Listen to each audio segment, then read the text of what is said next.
Well, buying a brand new bike can be tough on your pocket, but a used one, not so much. On to Rising Stars today, Sumit Chhazed, co-founder of CredR, an online marketplace for pre-owned vehicles, joins us. Sumit, tell us a little bit about CredR and how you went about founding this particular online marketplace. When did you set up, and what are you aiming to do?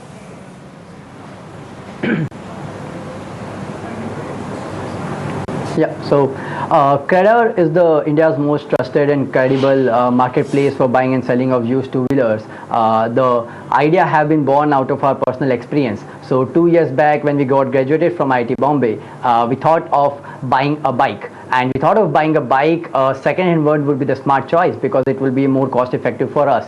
But the experience of buying a bike, moving around, talking to individuals who want to sell the bike, going to dealerships, using the online classifieds and the listing portals was a pretty bad experience in terms of the convenience as well as in terms of the bike that I really got finally, which I ended up buying, was an accidental one. So I ended up buying a lemon product even after being availability of so many platforms and the dealers for selling of the second bikes.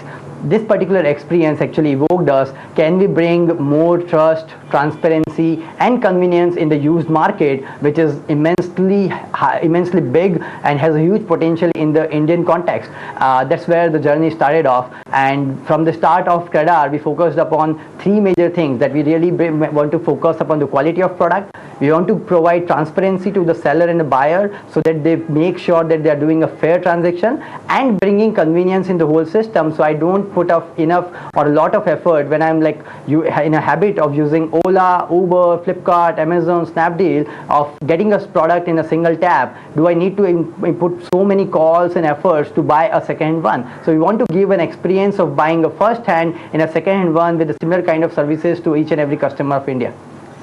That's fantastic, but tell me something, how do you compete versus some of the bigger players in this space? Is it because you have a wider offering within the two-wheeler niche, or are you also offering better prices or more services? What helps you compete against some of the other players like, I don't know, a Droom or a Quicker, for example?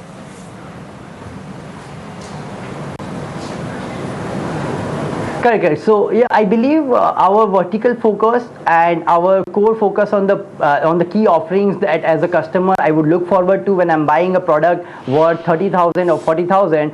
The kind of offerings that CredR has provided is one of its kind in the market, which I believe is a bit really difficult for competitors who are looking forward to a lot more categories.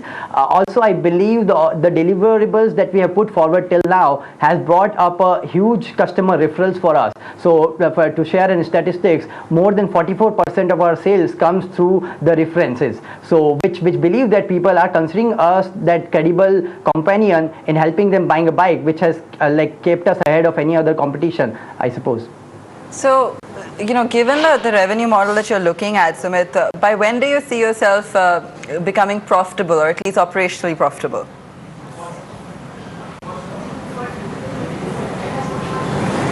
Yeah, so good part is we have been the month of Feb we actually got operationally profitable in one of our city. A strong focus as an entrepreneurs by us has been on building a business which brings value to the system, as well as to make sure that we earn for ourselves. So today also on every transaction that we do through CredR, we are earning. So it's not a company running just to build up discounts out there. We are actually providing a strong proposition for the buyer and seller, and where we feel CredR is adding up value and CredR should earn out of it. So we have been out of our 6 cities that we exist today, we have already been operationally profit in one of them. Overall, as a company, we see a timeline of next 12 months where as a company will be profitable.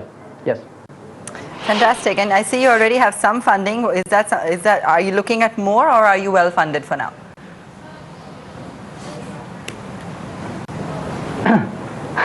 See, as a growing startup, funds are always good to have for. I believe today we have enough surplus amount of funds in our account, making sure that we make a sustainable business out of it. As I said, we are already earning profit, but we want to show stronger margins for ourselves and want to show that we are the leaders in this segment. Always right now also, based on the growth that we have made in the last 1 year of existence, we are getting good incoming interest, but I believe next 3 months, our focus is to dominate the existing cities, show more margins for ourselves, and then go for a kill over to expand to multiple cities with a stronger fund.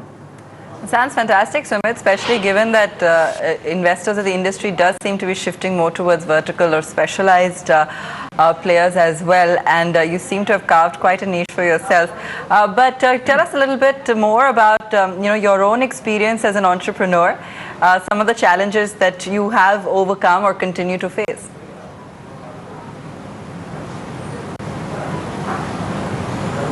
Yeah, so obviously as an entrepreneur you face multiple challenges. One of the challenge that comes up when you are actually on a scaling part, because there is lot many problems to be solved, and you need to really confine yourself and settle yourself to the core problems and make sure that yes, I confine myself, I focus upon these two major problems and solve these at the first place, and then I may take up other problems on my plate. So I think focusing on the core problems or the core values as a startup you are adding is the first thing where you always face lots of dilemmas and challenges that you need to focus upon. Second thing, obviously in today's era in the e-commerce market, you need to make sure that you have enough proposition on the plate where people are fighting with you against offerings or a discount. You make sure that you're building the trust for your brand, or you're creating yourself as a brand which people relate to and associate.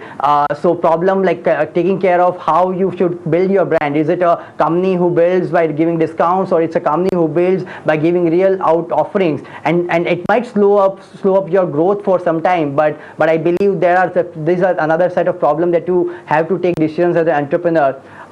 In this case, the third thing that comes up is, as an entrepreneur, building a strong team. I believe today the good part is the ecosystem for startup has been quite better and stronger.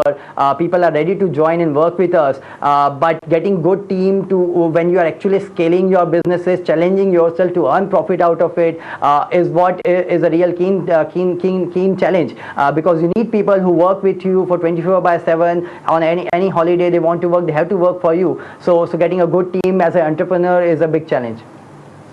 Fantastic, Sumit. Thanks so much. Great chatting to you today. We wish you all the best and hope to see you again soon. That's all we could pack into this edition of Rising Stars. Thanks so much for watching.